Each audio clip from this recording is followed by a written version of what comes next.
866 school चले हम। रिया की बात सुनते ही क्रिश रियरव्यू मिरर से पीछे बैठी रिया को देखने लगा। रिया की बातों से क्रिश को ऐसा लगा कि रिया चैंपियन रेसर कार्तिक को पहले से जानती थी। रिया को अपने सर के पीछे दोनों हाथ रख कर बैठे देख एक बार के लिए क्रिश को ऐसा लगा कि रिया जैसे बच्चे दूसरों को इम्प्रेस करने के लिए काफी बार झूठ बोल देते हैं कि वो किसी बड़े स्पोर्ट्समैन को बहुत अच्छी तरह जानते हैं। रिया व्यू मिरर से देख रहे क्रिश की आंखों में रिया के लिए एक सवाल था जो रिया ने क्रिश के बिना बोले ही समझ लिया था। क्रिश रिया से पूछना चाहता था, क्या तुम सचमुच रेसिंग चैंपियन कार्तिक को जानती हो? क्रिश को ये भी पता था कि यहाँ पर कुछ बच्चे ऐसे भी आते थे जिनके माँ बाप देश और दुनिया में बहुत बड़ा नाम कर चुके थे, और न ही अनिका की ऐसी कोई पहचान थी और न ही मल्होत्रा फार्मेसी और मल्होत्रा खानदान इस वक्त ऐसी कोई पोजीशन पर था जिससे बाकी के खानदान को रिया से किसी भी तरह की जलन होगी। मन ही मन क्रिश ने ये भी सोच लिया कि आखिर अनिका अपने आप को और रिया को समझती क्या है। न ही वह कोई बहुत बड़ी सेलिब्रिटी थी और न ही रिया मारवा या गुलेरिया खानदान की बच्ची थी। थोड़ी देर वेटिंग लाउंज में बैठने के बाद प्रिंसिपल ऑफिस के बाहर एक आदमी ब्लैक सूट पहनकर बाहर आया और रिया गुलेरिया के नाम की फाइल अनिका के हाथ में पकड़ा कर उसने अनिका और क्रिश से कहा, आप लोग अंदर आ सकते हैं। प्रिंसिपल साहब आप लोगों का इंतजार कर रहे हैं। ये कहकर उस आदमी ने रिया के गाल पर हाथ फेरते हुए कहा, all the best little girl. जैसे ही अनिका प्रिंसिपल केबिन का दरवाजा खोलकर जाने लगी, क्रिश अपने बाल ठीक करके अपना गला खराशने लगा।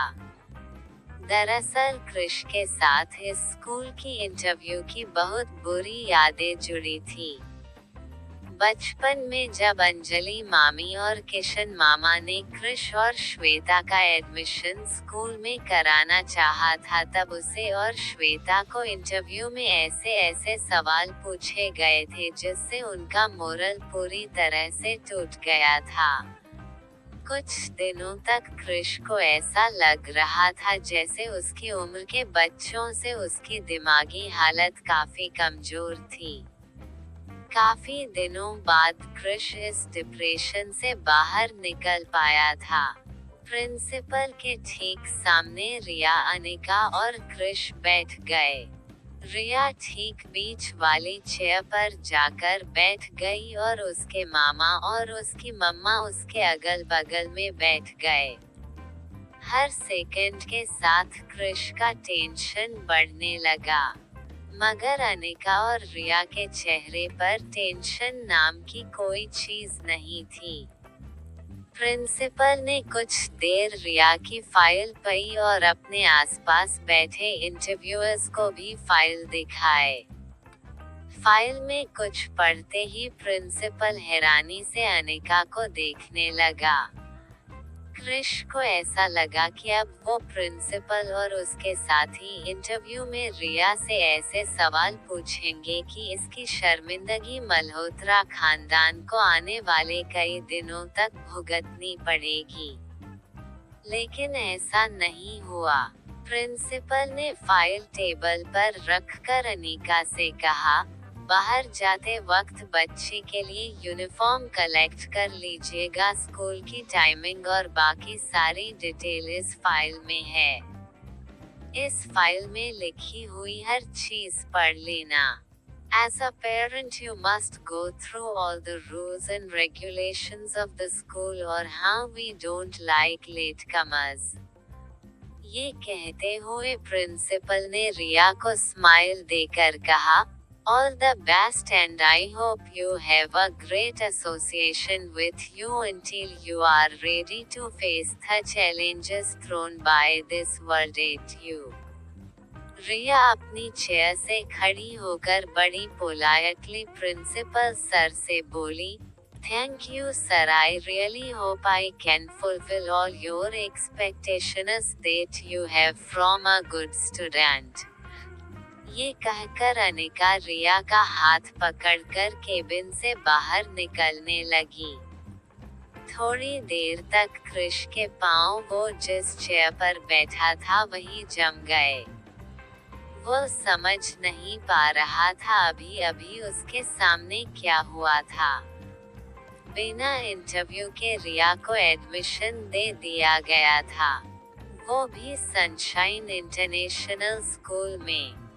प्रिंसिपल को थैंक यू कहकर क्रिश अनिका और रिया के पीछे चलने लगा। अनिका, रिया और क्रिश के जाने के बाद ऑफिस में खड़े प्रिंसिपल के सेक्रेटरी ने प्रिंसिपल से पूछा, सर अपने बिना इंटरव्यू के उस बच्ची को एडमिशन दे दिया। प्रिंसिपल ने अपनी चेयर से खड़े होकर कहा, अभी कुछ देर पहले मिनिस्ट्री से फोन आया था। बहुत हाई लेवल रिकमेंडेशंस होंगी तभी तो वो लोग इतना इंटरेस्ट दिखा रहे थे। फिर हमारे इंटरव्यू लेने का सवाल ही नहीं उठता। क्रिश घर तक ड्राइव करते हुए बिल्कुल खामोश रहा। अनिका, रिया को देखने की उसमें कोई हिम्मत नहीं हो रही थी। ऐसा लग रहा था मानो क्रिश ने बिजली का कोई तार को छू लिया था। मल्होत्रा हाउस पहुंचकर क्रिश ने गाड़ी पार्क की। गाड़ी के दरवाजा खोलकर रिया जोर से चिल्लाती हुई बंगले के अंदर जाने लगी। जैसे ही रिया और अनिका बंगले के दरवाजे के पास पहुंचे, उन्हें अंदर से किसी के जोर जोर से बात करने की आवाज आने लगी। अनिका ने देखा कि एक 50-55 साल की औरत अंजलि मामी से ऊंची आवाज में बात कर रही थी। उस औरत का पहनावा देखकर ये अंदाजा लगाया जा सकता था कि वो औरत अपने पैसों की नुमाइश अपने कपड़ों से करना अच्छी तरह से जानती थी। वो औरत अंजलि मामी के बड़े भाई पीयूष रायचंद की पत्नी मीनाक्षी रायचंद थी। मीनाक्षी ने अंजलि मामी से कहा, आखिर इतनी क्या जल्दी थी अपॉइंटमेंट लेने की? थोड़े दिन हमारे जवाब का इंतजार कर लेती। तुम जानती हो ना स्कूल का मैनेजमेंट संभालना कितना मुश्किल है। एनीवे, तुम्हें मैनेजमेंट की इतनी समझ होती तो आज मल्होत्रा फार्मेसी की ये हालत नहीं होती जो तुम लोगों ने कर दी है। मीनाक्षी रायचंद अंजलि मामी की भाभी जरूर थी, मगर वह अंजलि मामी को नीचा दिखाने का कोई मौका नहीं छोड़ती थी। दरअसल कॉलेज के वक्त में अंजलि मामी और स्वाति मल्होत्रा काफी फेमस हुआ करते थे। अपने सर्कल में कॉलेज के दिनों में मीनाक्षी, अनिका की मां स्वाति और अंजलि मामी को अपना आइडल मानती थी। मगर रायचंद खानदान में शादी होने के बाद मीनाक्षी के तेवर बदल गए थे। वो अंजलि मामी और स्वाति मल्होत्रा को नीचे दिखाने का कोई मौका नहीं छोड़ती थी। उनकी यह आदत और उनका ये बिहेवियर कई सालों से लेकर आज तक बिल्कुल बदला नहीं था। मीनाक्षी रायचंद सोफा पर बैठकर पांव पर पांव चढ़ाकर अंजलि मामी से बोली, देखो मैं तुम्हें सिर्फ इंटरव्यू के लिए अपॉइंटमेंट लाकर दे सकती हूँ, मगर तुम जानती हो स्कूल मैनेजमेंट किस तरह बच्चों को एडमिशन देता है और किस बैकग्राउंड के बच्चों को वहाँ पर एडमिशन दिया जाता है। एवरेज फैमिली से आने वाले बच्चों का आईक्यू बड़े बड़े खानदान के बच्चों के साथ मेल नहीं खाता। क्या तुम्हें लगता है कि तुम्हारी या जो कोई भी रिश्तेदार है, उसकी बच्ची सनशाइन इंटरनेशनल स्कूल में एडमिशन प्रोसेस का इंटरव्यू पास कर पाएगी? मीनाक्षी की यह बात सुनकर मेन डोर के पास खड़ी रिया ने बड़े इनोसेंटली अंजलि मामी से पूछा, बड़ी मामी सनशाइन स्कूल में एडमिशन के लिए कोई इंटरव्यू भी देना पड़ता है?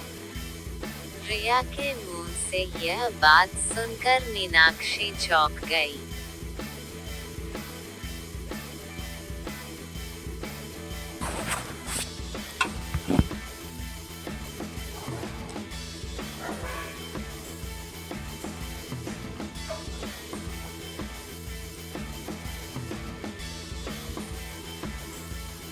प्रिंसिपल को थैंक यू कहकर कृष अनिका और रिया के पीछे चलने लगा।